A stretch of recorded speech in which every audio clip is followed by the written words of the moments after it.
Welcome to Sex Savvy, where nothing is off limits. I'm Kimberly Resnick-Anderson, your host and creator of Sex Savvy. I've been helping couples and individuals achieve optimal sexual health for more than 25 years. I am ready to share my unique insights and sex-positive approach with the world. We'll talk about hang-ups, kinks, fantasies, and function, what's hot, what's not, and most importantly, how to become sex savvy.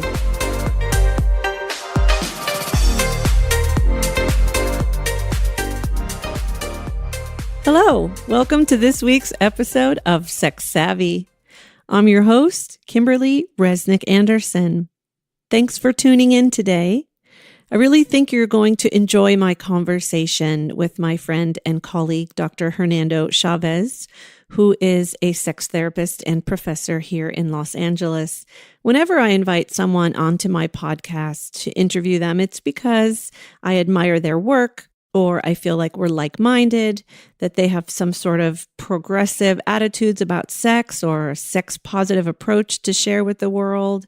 And boy, did I hit the jackpot today with Dr. Chaves. We're going to be talking about how we handle secrets in our clinical practices. We're going to be talking about a consistent trend that we've noticed where individuals and couples are coming in seeking guidance around consensual non-monogamy, and we'll be explaining what that is. We're going to be talking about how we both encourage our clients or patients to make peace with their sexual story or their erotic script, and not only make peace, but celebrate ultimately who they are sexually. We're going to be talking about love languages. We're going to be covering so much stuff. So I really hope that you're going to enjoy that conversation. Before we move on to that interview, I just want to do a couple of shout outs to residents in a number of states and countries around the world who are voracious consumers of Sex Savvy podcast. No surprise, my home state by adoption, California, is the state with the most listeners of Sex Savvy.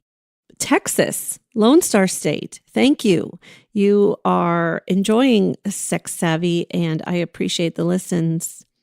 In order, the states that are listening with the highest frequency to my podcast after California and Texas include Ohio, my home state, Buckeyes, yay, New York, Illinois, Michigan, North Carolina, Utah, surprisingly, Massachusetts, Georgia, Pennsylvania, Washington State, and Florida. So if you are a resident in any of those states, I appreciate your support. I have listeners in every state, but sadly, I have one sole listener in Wyoming. So if you are the listener in Wyoming, let me know who you are. Send me an email. Call me and say, I'm the Wyoming listener. I would like to thank you personally for tuning in to Sex Savvy. In terms of countries around the world, I'd like to give a shout out to Canada and the United Kingdom for being the countries with the most listeners after the United States. But I'd like to say thank you also to Australia, South Korea, the Netherlands, Sweden, South Africa, Israel, Germany, Ireland, India, Macau, Spain, New Zealand, Switzerland, Austria, Norway, Colombia, Egypt, France, Uganda, Portugal, Denmark, Belgium, Brazil, Finland, Japan, Mexico, Turkey, Thailand, Singapore, Hong Kong, Indonesia, United Arab Emirates, Costa Rica, Iran, Italy, Jamaica, French Polynesia, Poland, Saudi Arabia, Serbia, Malaysia. I could go on and on. Thank you to the Sex Savvy podcast listeners around the world. It warms my heart to know that my message is crossing oceans and cultures. So let's move on now, and I'm excited to share my conversation with Dr. Hernando Chaves. Well, I'm really excited today to introduce my guest, Dr. Hernando Chaves, who is a professor of psychology and human sexuality at Pepperdine and a licensed marriage and family therapist here in Los Angeles. I am so excited to have you on Sex Savvy. Welcome. Oh, thank you so much, Kimberly, for having me. I'm looking forward to speaking with you. We met through the Los Angeles Sexology Association. Is that what it's called? Yes, that's it. Okay, which is basically a networking group for sexual health providers and sex positive providers in Los Angeles. And you are the sort of organizer and facilitator of the group. So thank you for doing that. That was quite a collection of very cool people in that room, was it not? Absolutely. It's just a great way for us in sometimes an isolating profession where a lot of us have private practices or one-on-one or individual clients that we work with. It's nice for us to have a place for us to connect, to share resources, to build relationships. And people of all walks of life from the sexuality communities. We have pro-dom, sex therapists, sexuality professors, body workers. Surrogates. Yeah. I'm in solo private practice, and so it does get isolating, and it was just really cool to meet like-minded people. So thank you for coming in and doing this. You're welcome.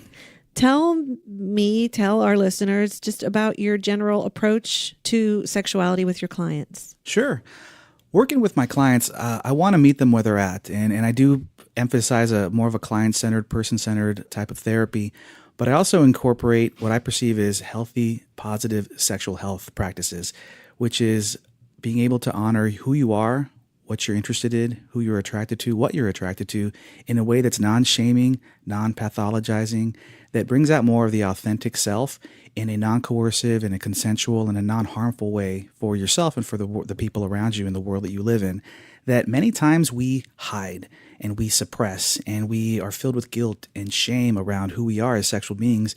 And oftentimes it's something that can be a healthy part of our sexual existence and identity, yet we, whether it's messages from society or from upbringings or from childhood or conservative, social constructs, that they sometimes create this pain around who we are. And I find that, sex therapy and sexual education can be wonderful ways to help reduce and alleviate some of that pain so we can be our true selves to the world. Liberating, life-changing.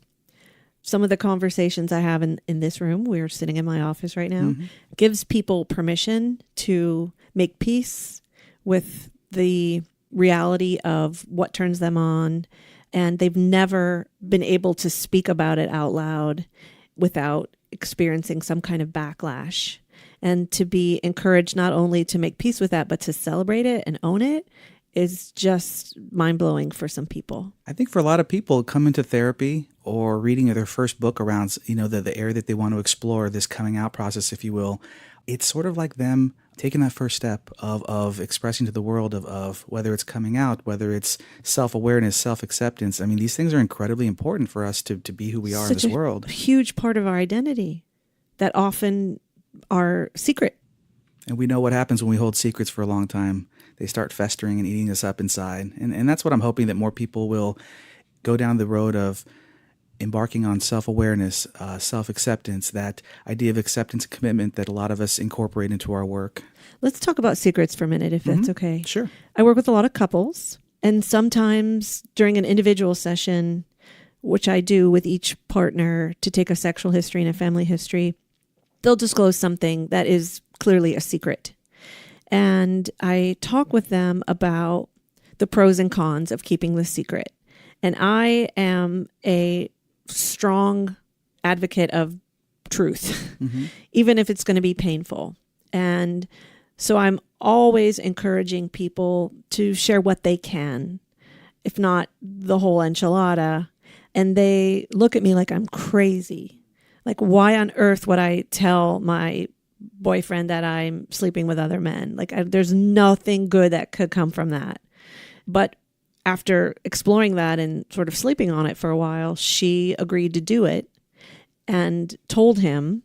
And it was incredibly powerful. And he said, I suspected anyway. I knew anyway in my heart. And the fact that you told me gives me my dignity back. And it allows me to decide whether or not I want to stay with you with full informed consent. And they stayed together and they're better than they were. It doesn't always work out that way. It doesn't always work out that way, but I'm really happy to hear that there are times when people can take information like that and hold it both sacred in the sense of honoring honesty and the power that it has. So true. So true. For me personally, I don't believe that I should be the one to share or tell a secret. Right. I believe that that's up to the individual or the For people sure. in the session, the couples. However, I do encourage people that secrets can be things that do harm internally, that they can create internalized anxiety for individuals, and that many times to be able to find the courage and the bravery to share the things that we fear sharing about ourselves, being transparent, can be an incredible act of vulnerability, and also something that can help over time create more bonding, more attachment, and even more of a foundation in honesty within a relationship. Absolutely. This couple in particular, she's having orgasm again because she's free from the burden of the secret. Of carrying it. She wasn't able to relax. She felt guilty, so she wasn't allowing herself to get to that level of arousal where she would experience intense pleasure because she felt like she didn't deserve it because she was cheating on him. And now that it's out in the open, not that there aren't consequences and not that there aren't struggling because of that betrayal, but the fact that her conscience is clear in terms of the secret, she now can enthusiastically respond to him in a way that is more satisfying for her and for him. Yeah. But I'm not encouraging everyone to go home and, disclose all your secrets. It's good to do that with support and to explore the pros and cons and assess whether there's any danger, physical or emotional danger in sharing a secret. But just, I wanted to say in general, I think if there's a therapeutic value in it and it's safe, it's an option that should be at least considered. Right. I agree with you. And I think that therapy is a great place to begin that process of expressing ourselves and also gaining that sense of empowerment over that secret that sometimes the anxiety of a secret keeping held hidden has over us. And people keep a lot of things secret, like their orientation or their experience of their gender identity or the fact that they need a shoe in order to have an orgasm. And I did an episode a couple of weeks ago on adult baby diaper lovers. I don't know if you happened to catch that one. You have to check it out. That's great. And I had a client on who is an ABDL, and he said that he told his girlfriend right away because he's like, if this is something you can't deal with, we clearly can't be in a relationship. And very few people have the confidence and the courage to put something like that out up front. And I think if people could be more honest, there would be a lot less games.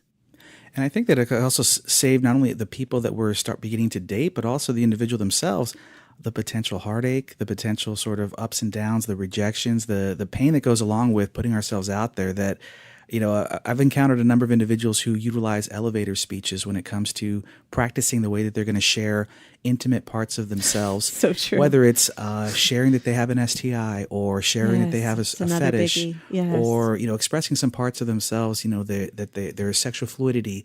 That all of these things can be so wonderful because you're either going to find people are not going to accept it, exactly. People who may have a middle ground where they're willing to try to explore and see how they feel, and then there's going to be the people who are like, I could give a crap, Yeah, whatever good. Floats your boat. And don't you want to know? I want to know that 1/3 who can't handle it or won't embrace it. I want to know that right away because then I'm setting myself up for heartache if I am, and them too.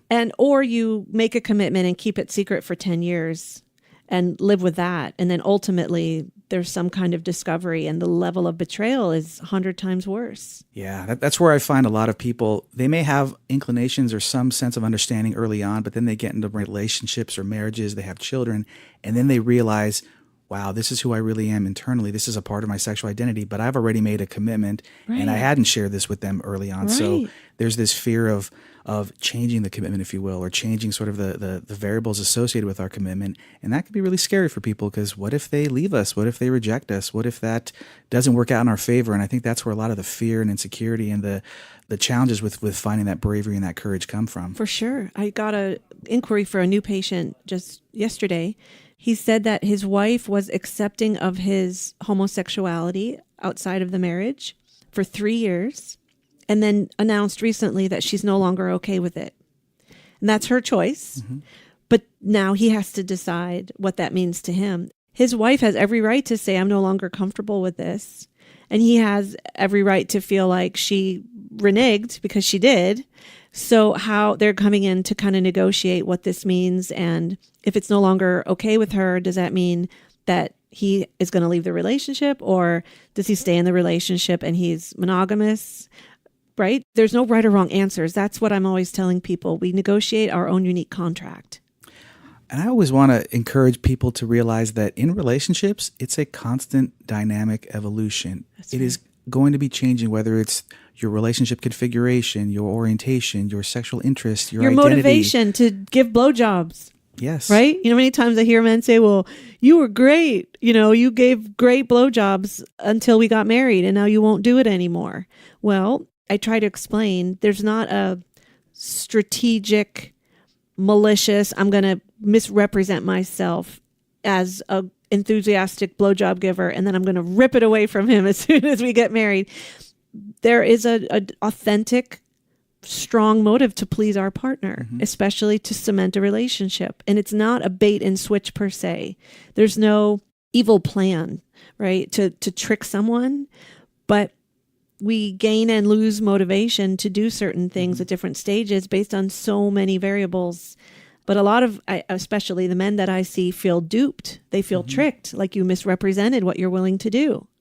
And I think it happens just a natural occurrence in relationships where we have a less authentic self that becomes a more authentic self. And if that is the trajectory that you have, you are going to find that you may have done things that were less you early on in the relationship in order to please partners or to gain sort of that closeness. Or I could easily probably talk to male clients and ask, well, did you really want to go shopping with them early on in the relationship? Did you want to go antiquing? Did you really want to go antiquing? Yeah. I hear that a lot. Did you enjoy the ballet all those times you went early on? Exactly, right?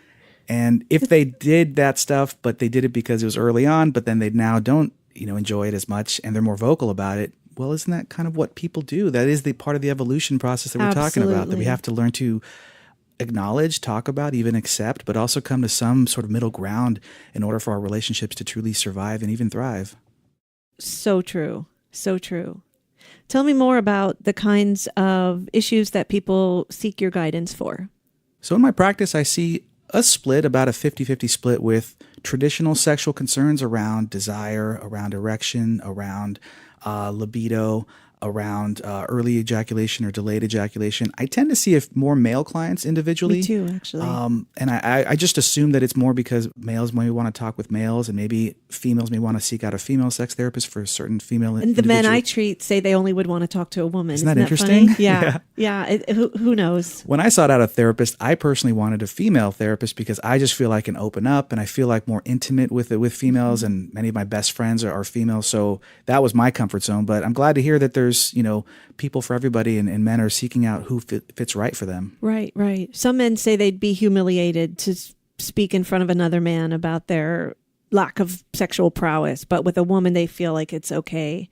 So yeah, who knows? Who knows? Interesting. Everybody has their own sort of origins of where they feel comfortable or where they feel sort of anxious and stressed. Of course. And that's why we need to provide options. Yeah. That's why you're in business and I'm in business. Absolutely. So what's the other 50%? I call them sort of erotic minority communities. I love that. These would be individuals or couples or families that have some unique sexual identity aspect to them, and they're looking for somebody who will be accepting of that.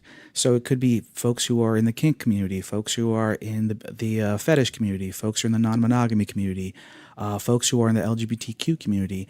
What I typically find is actually there's a lot of people in what I call coming out processes, and coming out, whether it's with our orientation, our gender, our sexual interest, our identity. I find a lot of people who are exploring non-monogamy filling up my practices in the last few years.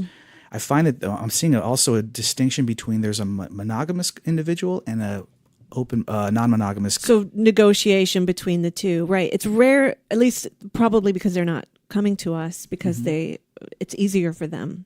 But a lot of the couples that come see me, one is more interested and more motivated to open it up, and the other is a bit more reticent or nervous about it. And then we talk about boundaries and negotiating each of their comfort levels, and we monitor how it's feeling. So a couple came to me and he said that he wanted to open the relationship, and she was very nervous about it, but agreed, and she loves it. She's having a great time, and her partner is sort of like, wow, like who knew you were gonna, to embrace this. Be able to embrace it. And she's really proud of herself, and she feels sort of enlightened and evolved, and is like, believe me, she says, if you had told me I would be living this lifestyle as recently as even a year ago, I would have said, you're crazy. She's like, I'm as straight-laced as they come. She goes, but I'm really enjoying this. So you never know. Yeah. And I find too that in certain contexts, I mean, I think that we can do this in a very healthy, very honest and authentic manner. I don't believe that people should be opening up if they're trying to heal wounds in their relationship. If they're doing it because things are falling apart or they're having an intense conflict. To keep their partner happy. We have to be really mindful that if we're doing it in ways that enhance our relationship, to celebrate, I think that's wonderful, to honor someone's authenticity. But I think we have to be mindful, is it something that we're using to try to repair or heal something that is highly maladaptive or dysfunctional or areas that are broken within the relationship? Like having a baby. A lot of people will say, similar. Well, our marriage is in trouble, so we're going to have a baby. I'm like, what? That's not going to be easy. That adds more stress. More stress. And that's going to be hard. Yeah. I love that you talk with clients about that, because I think it's very nuanced. And I think that people need to really reflect on what their motivation is. And I've had men, I treat a couple now, and she wanted to open up the relationship and he didn't. He's much more traditional. And if she can't have that, she can't be in the relationship. And so he's been really trying to wrap his head around it and see, like, what could I tolerate? How far can I dip my toe into this pool? And he said, you know what? I don't want to go in that pool. I just don't. I don't even want to dip my toe in there. And it goes against my values and my comfort and my vision of a sexual relationship. Mm-hmm. So he's like, I'm sorry, but I can't get on board. So you need to decide, if you need that, you can't be with me. So good for him. Yeah, and I find people have to do some internal work as well when they're exploring non-monogamy, or if they can be in partnerships that open up. Is it a part of your orientation? Is it part of your core aspect of your sexual identity? Or is it something you're doing for more fun or for pleasure, just sort of an external enjoyment that you're adding for variety? Exactly. And I think those can, when you explore those differences for people, you can sort of discover what is something that is integral to their happiness, their fulfillment, and also what can be also pivotal towards their unhappiness or the discontent in relationships. Absolutely. For those of you listening, within the non-monogamy sort of umbrella, there's a number of different identities that people will ascribe to identify themselves and also the relationships they like to get into.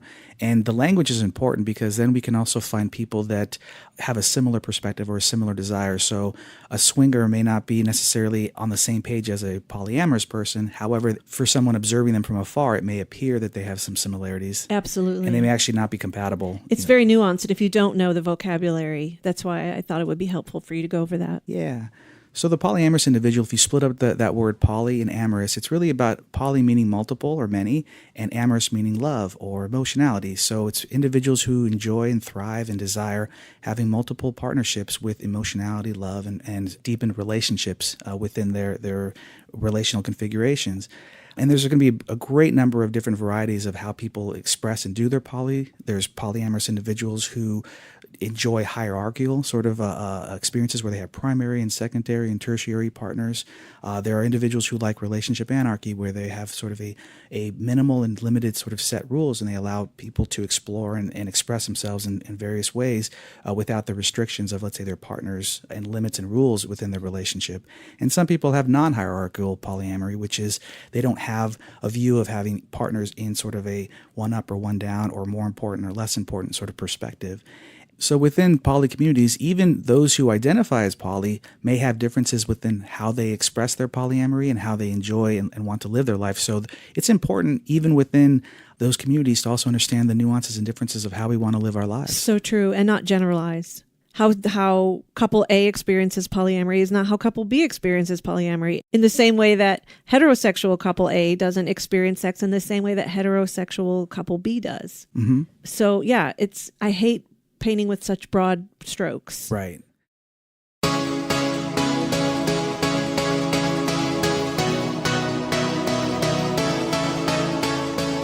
So, how sex savvy are you? Let's take this week's Sex IQ quiz and find out.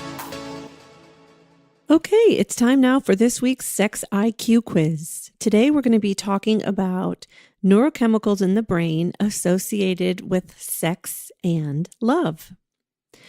Which of the following neurochemicals activates the reward center or pleasure center in the brain? It's also associated with all basic drives. It's experienced as a need or a craving. It is a natural stimulant. It's activated by novelty. And here's a clue. If you've listened to any of my previous podcasts, I've mentioned that a couple of times. It's considered the foot on the gas pedal of the sexual car, and it's elevated in people with sexually compulsive behavior, drug addicts, gamblers, binge eaters, etc. It's also associated with euphoric recall. So, which of the following neurochemicals would have the characteristics I just listed?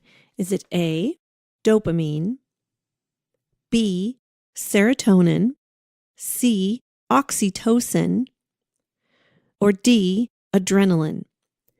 Well, the answer is A, dopamine. Yes, dopamine is the reward or pleasure center in the brain. It's the feeling we get when we're eating chocolate cake or we're really falling in love and we can't keep our hands off someone. That is dopamine. Okay, question number 2. Which of the 4 neurochemicals is responsible for the obsessive thoughts we have with a new partner when we're falling in love?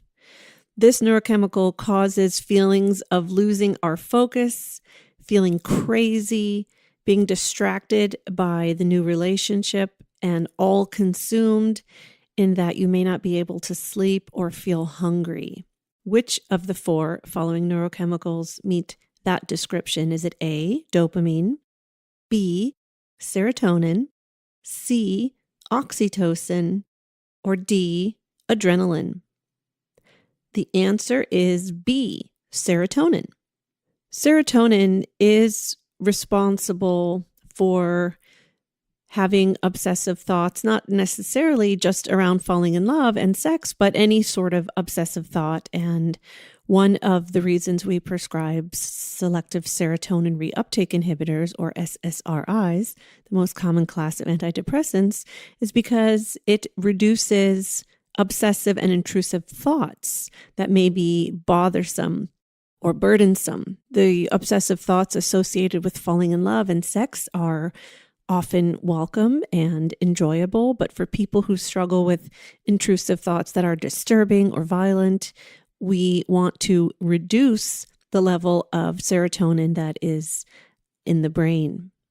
Okay, question number 3. Which of the following neurochemicals meets this description? It's called the love hormone or the cuddle chemical. It's also known as the attachment or bonding hormone. It is activated by all kinds of intimacy, even holding hands or hugging, not just sexual contact. It increases a sense of calm, satisfaction, and peacefulness. It is also activated by nursing a baby. It increases with orgasm and is often responsible for what we call the postcoital glow. It increases 5 times the normal circulating amounts after orgasm and remains elevated for up to 24 hours. Which of the following neurochemicals meet those descriptors? Is it A, dopamine, B, serotonin, C, oxytocin, or D, adrenaline? The answer is C, oxytocin. Okay, question number 4. Which of the following neurochemicals is known for activating the so-called fight or flight response? When this neurochemical is activated, it increases blood levels of cortisol, which is a stress hormone. And this neurochemical is responsible for why we start to sweat or our heart races or our mouths go dry when we are initially attracted to someone and start to think we're falling in love. Is it A, dopamine, B, serotonin, C, oxytocin, or D, adrenaline? Well, by process of elimination, you know that it must be D, adrenaline. I hope you learned a little bit about the neurochemicals activated in your brain today when you're falling in love. And now let's get back to our interview.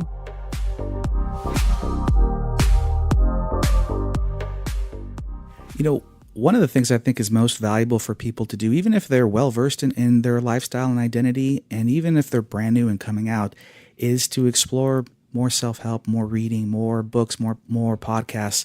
I find that can be so valuable. That's why we're doing this, man. Exactly. We just did a high five, by the way. And I did mention the podcast because they're so important, because people are on the go and not everybody's reading books or downloading, on their Kindles. Right. That hearing about sort of these different possibilities can help people gain that courage and that strength to maybe look at themselves and say, this is actually maybe who I am, and who I'm living is not actually the real me. Right.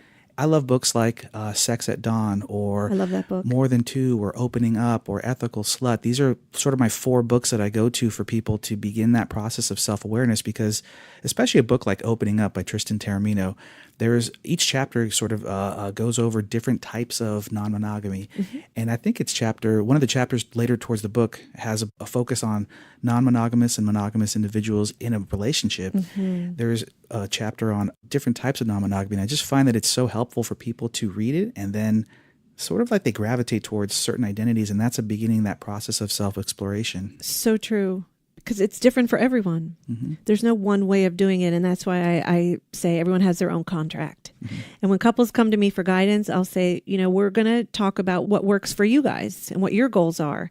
Also, everything can be renegotiated, right? Like this man who reached out, his wife was on board with him sleeping with men, and she no longer is. And so when there's a change, what if someone agrees to something and then they discover that they're not comfortable? Then is it too late? Has the precedent already been put in place and they have no rights? Can they change their mind? Of course they can. And so I bring this up with people in advance, that this is what someone feels like they're going to be able to tolerate, but they may not. Mm-hmm. And we just have to keep monitoring and processing how you're feeling, and understand that we don't know where this is going to end. And I think by building in that flexibility and that wiggle room, people feel a little bit safer moving forward. Absolutely. And I love when I see clients in that growth process of gathering information, of doing sort of that self-exploration and internal processing, and then getting to the point where they may want to explore actually, relationally or sort of publicly, or in some sort of manner of letting out some of the things that they've discovered about themselves into some type of external sort of format, whether it's attending a workshop or going to a conference or a play party, or their first trip to a dungeon or their first trip to a non-monogamy event. I mean, these things can be life-changing and so powerful when you meet. So powerful. Because I'm a big believer that we need to encourage clients and people in general to find community. That community helps heal. It helps us feel, it challenges that feelings of being like isolated or the other, and it makes us feel sort of strength in numbers and that we're a part of a community. And I see wonderful less things. Isolating. Yeah. When I did my ABDL episode, probably 10 ABDLs reached out to me and said, your podcast helped me with my shame. Beautiful. Right? I mean, that's why I'm doing this. Yeah. And everyone's at a different place in their process of exploration and growth, and maybe even identity formation. And that's sad that when people sharing sort of that pain that they're experiencing, and my hope is that they would work towards maybe more of that integration of a healthy sort of positive view of the self with their sexual expression. That even something like, and I know we may sometimes demonize something like the internet or porn for whatever reason somebody may pejoratively view these as, they actually bring people together. That internet chat rooms and forums FetLife, that these can bring people, even in an online community, can make you feel less alone. Or finding porn that you can masturbate to that showcases your fetish or your desires, and you can realize that people are making this because there's other folks out there, and I can experience some pleasure by masturbating to orgasm. And knowing that you're not alone. I've had patients tell me they were suicidal at points, feeling like the only one in the world who was sexually aroused by X or Y. And then they discovered that there were other people. My ABDL thought he was a freak. And then the internet came and he realized, oh my God, there's actually a whole genre of porn about this. And he said, I may be a freak, but I'm not the only freak, And it's very validating. I've always found that, and I've had this conversation with some clients, that you may feel like a freak, but what we're looking for is you to accept that freak so that you can get freaky. Yeah, and fly that freak. I can't ever say this. fly that freak flag proudly. Proudly, exactly. Right? Yeah. Each subculture within a larger culture, there's still going to be judgments and there's still going to be expectations that people create based in their own conservative or upbringings or what social constructs sort of create as expectations. And I find that a lot of us are trying to live up to something that many of us are not. And I think that really shatters and challenges the ability for us to be truly authentic, that the reality is that all of us have struggles, all of us have anxieties or mental health concerns, all of us have unique sexual aspects of who we are. And if we could only get to a place of just acknowledging and accepting that we're all different, but that could also make us all feel very similar because that we also need things like intimacy or sexuality or acceptance. These are all sort of basic human desires, I think. Absolutely. Yeah. And people will say to me, why are you allied? Why are you an ally of this community, if this isn't your lifestyle? Because people should feel free and have a right to express whatever they want. Period. That's it. End of story. You don't have to be a part of the lifestyle to be an ally for people who are marginalized. Mm-hmm. I don't like that. And I think that with any marginalized community, it's so important to have the support of allies, the support of people who aren't necessarily living in that community, but are supporting it from afar. And I think that's how we gain strength in numbers. That's how we gain support. I think that's how we start changing the political landscape around some of the challenges around sexuality. The people who are not marginalized have the responsibility to shed light and support the marginalized groups. And that's what I do in my role as a sex therapist. Something that I'm, for myself, I'm noticing more of that in my own personal life I've found to be valuable, and I'm also bringing that into my sessions, is helping people and myself as well to focus more on balance in life and also encouraging things like mindfulness, meditation, slowing things down, and creating more of a self-care integrated into our daily life as opposed to I'm going to work myself to the bone for, 60 hours a week, and I'm going to be, experiencing all these difficulties sexually and relationally and life-wise, and then I'm about to break, and then I go on a 2-week vacation once a year to heal, and then I come back and I start that cycle up again. So I'm a big proponent of self-care, of consistent sort of self-healing along the way, and I find that to be really valuable in helping people reduce, mental health concerns, to manage them. I also find it really helps with relational and sexual concerns as well, too, that I think part of the future of sex therapy is incorporating more of a mindfulness within our support, that it's not just about behavioral techniques that we've learned from Masters and Johnsons from 40, 50 years ago, that it's such a valuable place to create sort of a balance and a stability and a security in life within the self. And that also translates, I think, more into how we express ourselves relationally and sexually. Vice versa. Both. Impact. It's all connected. All interconnected. And a lot of people will say, as a sex therapist, you're not really looking at the whole picture. You're just looking at the sexual piece. I'm like, that's not true at all. The sexual health concern is what brings people in the door. Right. And then we talk about their life. Something I'll tell a client is a new client, especially when they let's say it's something about their penis, and a lot of guys are so focused on their penis. My penis this, my penis that. It's not working. It's not staying hard.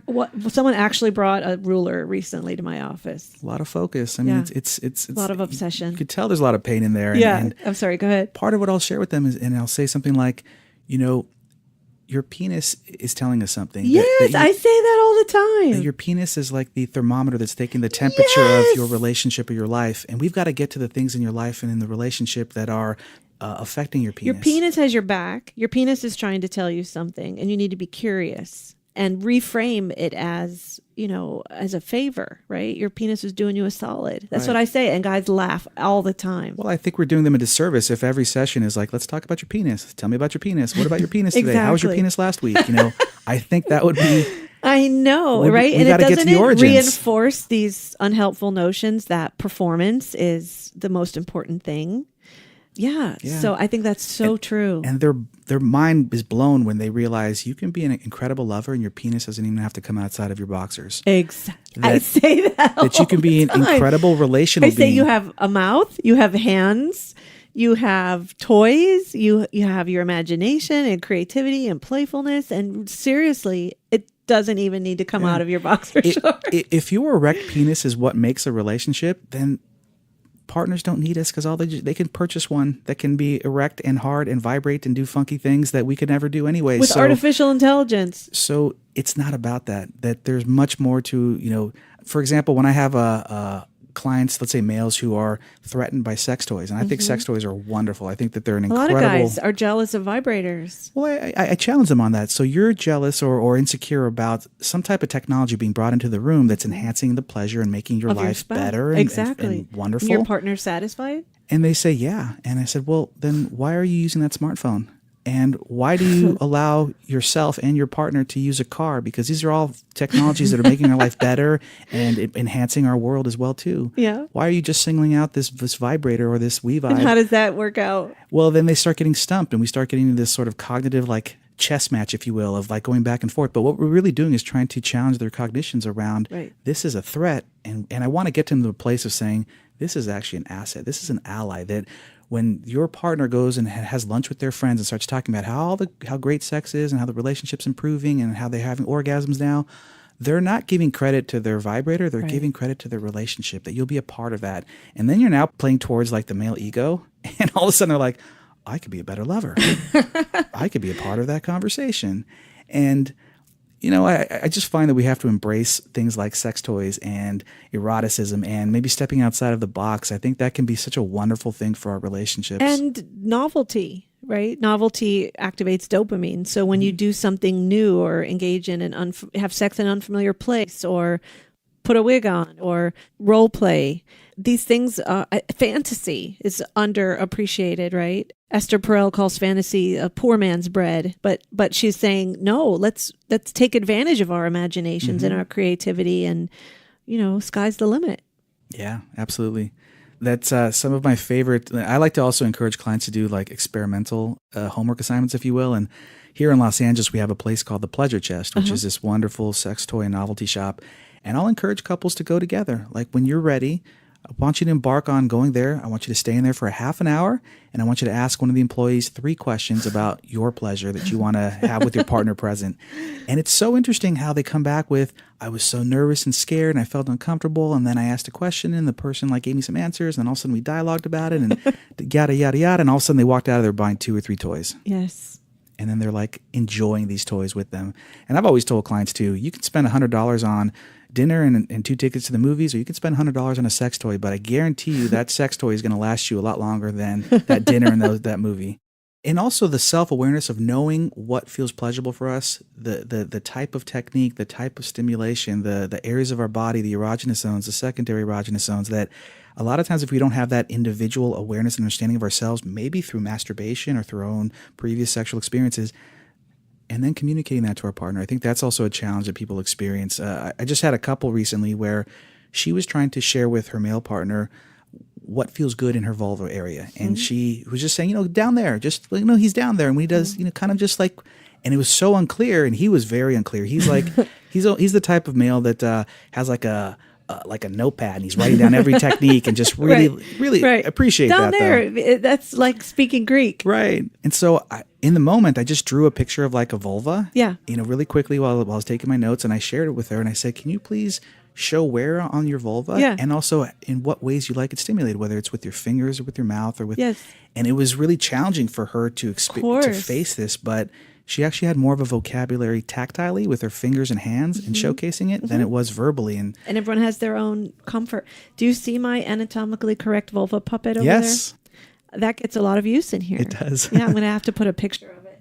I know sometimes that in therapy or research or teaching, we want to emphasize empirical data and research, and I know sometimes we don't have that with certain areas within intimacy, but I've always found the 5 love languages that a lot of my couples are really responding to that I know that there's not necessarily a lot of data that suggests this, the backing of this, but it makes sense to people. It makes sense, and they need that translation. They respond to it. Yeah. Yeah. And I think it alleviates some of that that anxiety or that disheartening sort of feeling they don't understand me, they just have a different way of understanding me or expressing that to me, and that really heals. It heals, and it allows resentment to kind of evaporate. It's he doesn't do it on purpose. He sees through a different lens, or he experiences things differently. So I do think that's helpful. Yeah. For the listeners who don't know the 5 love languages, it essentially talks about different ways people express their love that may be different. And so to understand each other's style will help you sort of alleviate, as what Kimberly's saying, the resentful piece. And one example in my life that I saw this witnessing was my parents. My dad is more like tactile and like, Physical touch. And he'd be more of acts of service, that type of individual. So those are 2 of the love languages. And so many years ago for their anniversary, about 2 months before the anniversary for my parents, he was sort of leaving at night and he was kind of going for like 4 or 5 hours and he would sort of disappear for like 3 times per week. And, we could all notice like my dad's gone, but there was no conversation about it. There was nothing happening. I mean, you could have easily thought he was out cheating or out doing something. Of course. So the anniversary comes around and he has this gift for my mom and she opens it up. And my mom is a very, very short Latin woman. It's pretty common in our culture. And she opens it up and it's a footstool. It's like a 3-step stool that can help her get things from the cupboard. Acts of service. He made this from scratch. He bought the wood. He built it. He sanded it. He stained it. That's true love, man. It was gorgeous. That's true love. Well, here's what's funny is that after my mom heard this is where he's been for the last couple of months building this, my mom said, "Why didn't you just buy this? Like you could have been at home all these nights." And but that was his way of showing his love. That was his way of showing his love. But my mom's way of showing his love is just being there, being present. Exactly. And so they quality time. Quality time. So that's my own personal example of how them knowing that that's who each of them are help them accept that their differences can still mean that we can still love. Absolutely. It's so key. It's so key. Well, how do people find you if they want to learn more about you or come see you? Sure. You can find me online, social media. My social media links are at Hernando_Chaves, and my last name ends with an S. Also, my website is drhernandochaves.com, and you can find me if you just Google my name. And do you do any online stuff for people who are outside of LA? I'll do Zoom and also phone sessions, but also only within California because that's our legal requirement. Yeah. Got it. Okay. Well, thank you so much for being on Sex Savvy.